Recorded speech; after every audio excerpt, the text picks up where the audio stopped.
हम तैयार हैं नयान। गोया।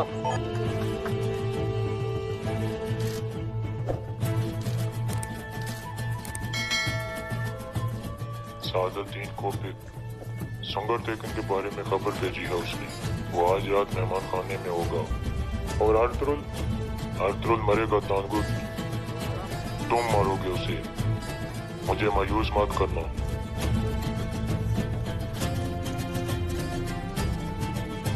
तुर्गुत, बोलो बाबा। चलो आई किससे किया हुआ वादा पूरा करने चलें।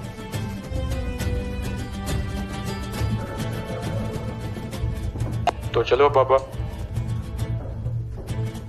अस्सलाम वालेकुम टू ऑल व्यूअर्स। इस एपिसोड के शुरू में आप देखेंगे ताजी अफरासियाब कबीले में घूम रहा होता है और इस दौरान उसे सिपाहियों के अंदाज पर शक होता है कि वो कुछ करने वाले हैं। जानने के लिए वो सिपाहियों के ट्रेनिंग एरिया में चला जाता है। फिर वो एक सिपाही से पूछता है, खैरियत है, ये सब कहाँ जाने की तैयारी कर रहे हैं। सिपाही कहता है, माफ़ कीजिए, मुझे नहीं पता।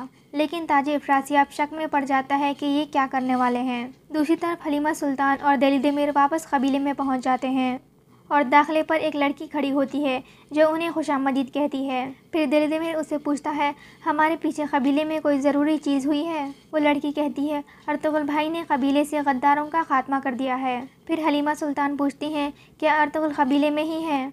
इस पर वो लड़की कहती है, हाँ। फिर वो दोनों आगे बढ़ जाते हैं। अर्तुगरुल अपने खैमे में कुर्ता बांध रहे होते हैं कि हलीमा सुल्तान वहाँ पहुँचती है। अर्तुगरुल उसे देखकर बहुत खुश होते हैं और कहते हैं, अल्लाह का शुक्र है तुम वापस आ गई। हलीमा पूछती हैं, क्या फिर आप कहीं जा रहे हो। अर्तुगरुल कहते हैं, हाँ, आज हम दोनों कबीले मिलकर नोयान पर हमला करने वाले हैं। फिर हलीमा सुल्तान कहती हैं, लेकिन सुंगुर्तकीन ने आपके लिए पैगाम भेजा है। वो रात को मेहमान खाने में आपका इंतज़ार करेंगे और उन्होंने कहा है कि आपको लाजमी वहाँ आना है, चाहे कुछ भी हो जाए। ये सुनकर अर्तुगरुल परेशान हो जाते हैं। दूसरी तरफ नोयान के डेरे पर तांगुत नोयान के पास आता है। हम तैयार हैं नयान। गोया।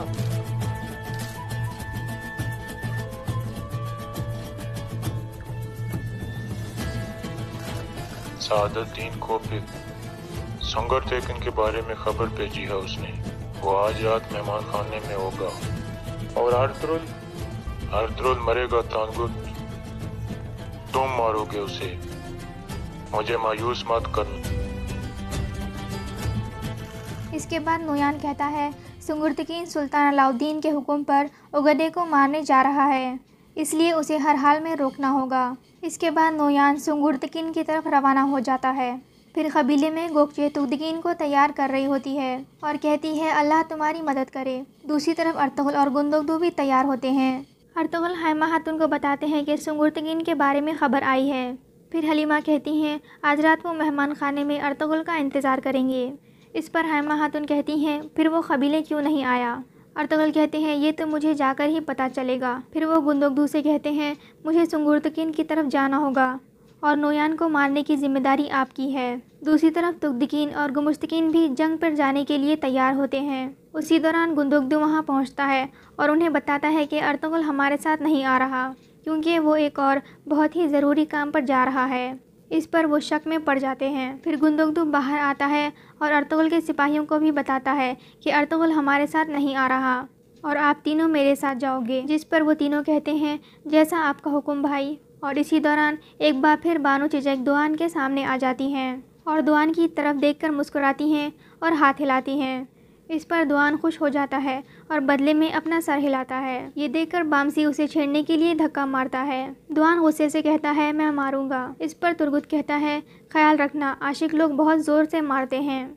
और इसी दौरान दलीदेमीर भी तैयार होकर वहाँ आ जाते हैं और तुर्गुत से कहते हैं,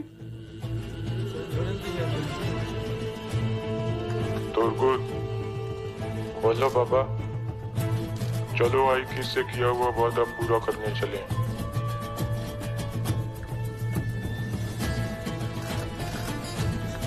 तो चलो बाबा।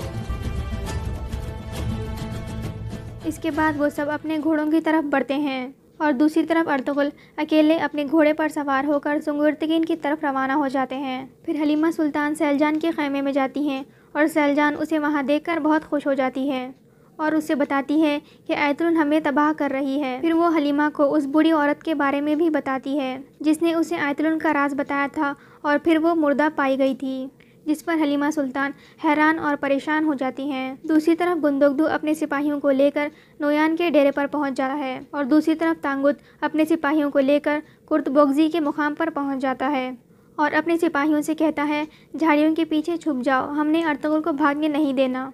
और इतने में तुगदिकीन भी अपने सिपाहियों को लेकर वहां पहुंच जाता है और तांगुत की तरफ बढ़ता है। इसके बाद अर्तुगरुल मेहमान खाने में पहुंच जाते हैं और नोयान ने पहले ही अपने आदमी वहां भेज दिए थे जो भेस बदल कर वहां मौजूद होते हैं और अर्तुगरुल मेहमान खाने के अंदर दाखिल हो जाते हैं। और कुछ देर बाद वहाँ नोयान भी पहुँचता है और एक आदमी उसे बताता है कि अर्तुगरुल भी आ गया है और अंदर चला गया है। नोयान कहता है, तो आज मैं सुलेमान शाह के बेटों की मुलाकात देखूंगा, उनको मारने का इससे अच्छा दिन हो ही नहीं सकता। इसके बाद वो अंदर दाखिल हो जाता है और उसके आदमी बाहर अपनी तलवारें निकाल लेते हैं। इसके बाद अंदर सुंगुर्तकीन और अर्तुगरुल एक लंबे अरसे के बाद मिलते हैं और बहुत खुश होते हैं। इसके बाद अर्तुगरुल उसके सामने बैठ जाते हैं और कुछ पुरानी बातें याद करते हैं। इसी दौरान नोयान उनके पीछे आकर बैठ जाता है और छुपकर उनकी सारी बातें सुन रहा होता है। इसके बाद आप देखेंगे गुंदोगदू अपने सिपाहियों के साथ नोयान के डेरे के करीब पहुंच जाता है। फिर गुमुश्तकीन कहता है, आप सब यहीं रुको, मेरे जहन में एक आइडिया आया है। फिर वो अपने हथियार निकालना शुरू करता है और उनके सामने लंगड़ा कर चलने की कोशिश करता है और मंगोल सिपाहियों के पास पहुंच जाता है और उनसे कहता है, मेरी मदद करो और नोयान को जाकर बताओ कि काराबे का आदमी आया है।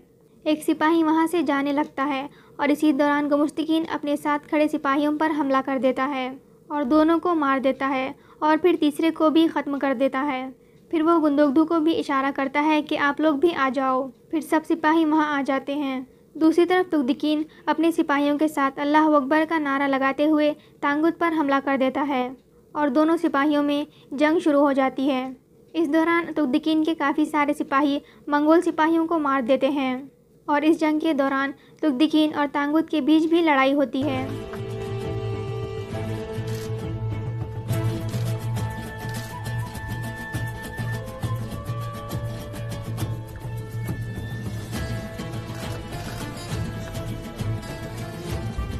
इस दौरान तुगदिकीन तांगुत की तलवार गिरा देता है और वो वहाँ से भागने में कामयाब हो जाता है। दूसरी तरफ गुंदोगदू के सिपाही नोयान के खेमे की तरफ बढ़ रहे होते हैं और इतने में कुछ मंगोल उनके रास्ते में आ जाते हैं जिन पर अर्तुगरुल के सिपाही हमला कर देते हैं। कुछ ही देर में वो सबको मार देते हैं और फिर आगे बढ़ने लगते हैं।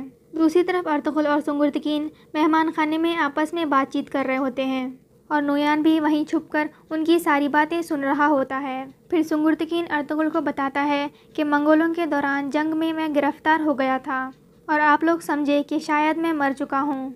अर्तुगरुल कहते हैं, नहीं, हमारी वालदा ने कभी इस बात पर यकीन नहीं किया। फिर सुंगुर्तकीन अपनी बात आगे बढ़ाते हुए कहता है, जब मैं मंगोलों के पास कैद था मुझे एक मौका मिला और मैं वहाँ से भाग निकला।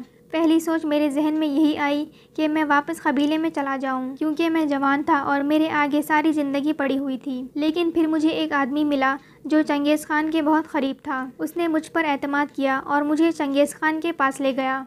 फिर चंगेज़ खान ने मुझे खुशामदीद कहा और इनाम से नवाजा। फिर वो आदमी मुझे चंगेज़ खान के बेटे उगडे के पास ले गया। फिर उसके बाद हमने चीन से लेकर हिंदुस्तान तक घोड़े दौड़ाए। अर्तुगरुल पूछते हैं, वो आदमी कौन था? इस पर सुंगुर्तकीन कहता है, नोयान। और यहाँ यह एपिसोड ख़त्म हो जाता है। मज़ीद एपिसोड देखने के लिए इस वीडियो को लाइक कर दें और चैनल को ज़रूर सब्सक्राइब करें।